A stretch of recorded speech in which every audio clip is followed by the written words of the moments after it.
means he will have to think how to deal with the onslaught of Yangyi with the white pieces who will try to attack him here. But Gukesh so sharp, so resourceful. He is. I'm very, very curious how this is going to go. I am also looking forward to this matchup. And on the subject of Gukesh, you mentioned that his openings were weak. Weak. In fact, well, that's a strong word. But he's actually started training with computers only very recently. And Kate, the timer is off. They see the handshake. And there you go. Yangyi opening with the queen's pawn, and we are seeing, obviously, a Grunfeld. Yeah, this is rare for Gukesh to fianchetto the bishop. Maybe he's come up with a new plan to deal with Yangyi. Normally he likes to play in the center first, but now we see a completely symmetrical position, the so-called symmetrical Grunfeld. And there we see Yangyi actually not challenging the center with his pawns. You can't copy White's moves all the time, Gukesh. It will backfire at some point. I think it's a good strategy in this particular game. And there he deviates. There you go. Finally. Bishop is out, and actually Yangyi has come up with a plan. He's like, hey, you know, your bishop might have developed to f5, but it will not thrive on that square because I'm planning perhaps to go g4. Ooh. BD7 is saying go for it. He's not fighting against White's plan, arguing, okay, you might get my bishop, but you have to weaken your king. Oh. I'm intrigued. I think Gukesh goes for it. Is playing a bit with fire here, but I do like bishops. Let's see, the engine gives White an edge here. I'm very curious what Yangyi should do. Maybe push his pawn further to attack the knight, and then if the knight moves away, he could capture the bishop. Big decision here. There we see Yangyi. No, he does take directly. And I think your option was very good, but I also like what Yu has done. You know, now he's simply developed his dark squares.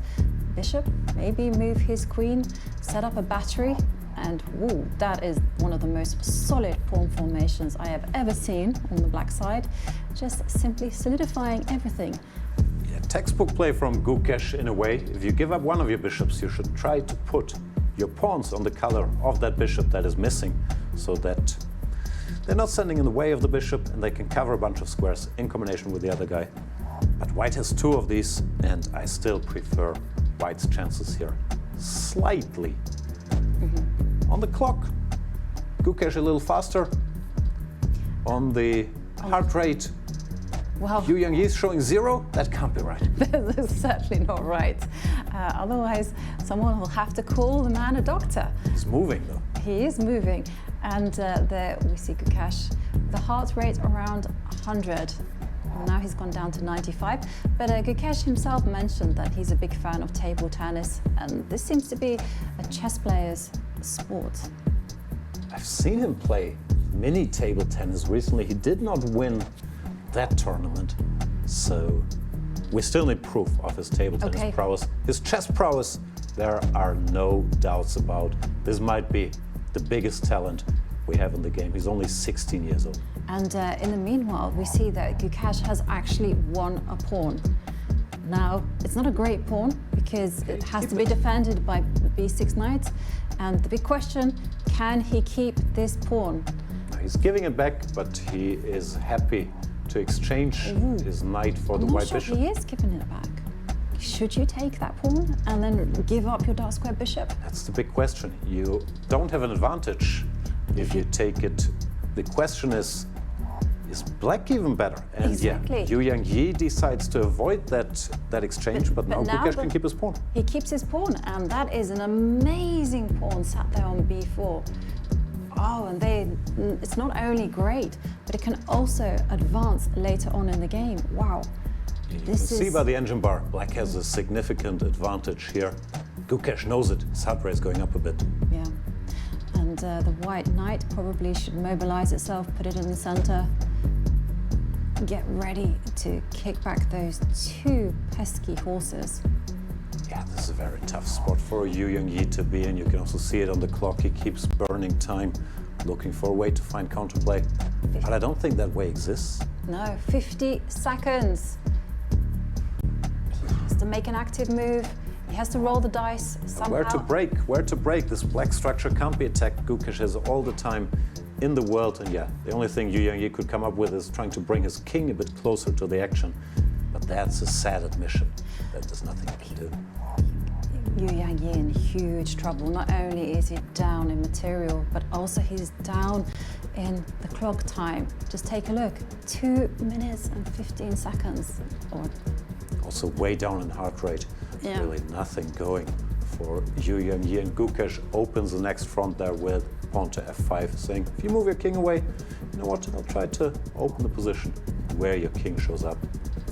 Nice defensive move there, knight to d2, offering the exchange of the knights, because now black cannot capture this pawn in the middle, because then his knight will be hanging. If he exchanges knights first, then the king defends the pawn. Yangyi planned that, but he's still in trouble. He's in huge trouble. But Gukesh now taking the time to pause, capture the knights, or stand back, and he steps back with the knight, supports his extra pawn, sitting there on c4. Beautiful stuff. He wants to go for that U pawn next, but U does advance it, so Gukesh can't get a hold of it. Supports the center. No, at the very least, the white pawn formation there looks nice, and Gukesh is going for something complicated. He sacrificed a pawn with e5, but U declines. You says absolutely not. And now the position is getting really wild, because black's pawns. Pawn to c3, nice little Zwischenzug, as we say in German. Gives the pawn and then takes another one in the center. Black is still a pawn up, but Yangyi is fighting back nicely, not making it easy for Gukesh at all. And the d pawn now marching up the board. What's the clock situation here? Gukesh still comfortably ahead, still better with his extra pawn. But I like what Yangyi has done not to collapse his position. He looked so unpleasant. Well, now at least he could try to double the rooks. And first he stops the black king from entering and finds some weaknesses on the black queen side. But of course, it's still unpleasant. Knight back to its original square. Yeah, I know. He's getting ready to move that knight to a3 to attack the b5 pawn. Maybe the white king can step forward. There he goes. Yangyi fighting hard. Very resourceful, and Gukesh has to figure out a way how to break the white construction, because all the weaknesses there are still covered for now. Look what Gukesh is doing. He's marching up the board with his king. Is that risky? Could the king get checkmated? It looks comfortable there. It looks comfortable, but I don't know. It's brave stuff from the Indian teenager, and now the players are both under a minute. We can see there is a method to his, well, madness is strong, but to his king march, because now the king supports the advance of the c pawn. He wants to put it on c4, aided by the king and the knight and the rook. So everything is secured. Then he can continue looking for a way to break through. And 35 seconds. What's going on here? Does he have a knight fork? Knight to a2, attacking the rooks? Yeah, that will be game over. Doesn't do it. No, because there was rook takes pawn check. Rook takes pawn was a check, so he should have advanced. But it's there in the air, and the black king being forced back, and now throwing in an intermediate move. He blundered. He blundered. Blunders. Did he blunder rook takes b5? This is too complicated. We're not that good at chess, guys. Please play a little more slowly. Take some time. This is a complete mess. Pawn check. The king has to go back, and now the rook can capture the knight, and the material balance is restored. It's still all equal. Yangyi hanging in there.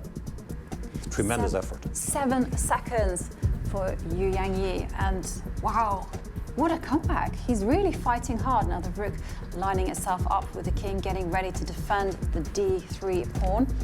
And, well, Yangyi coming up with some counter chances. But did he just, I think he made a mistake. He wanted to move the rook, but then the king could have attacked it.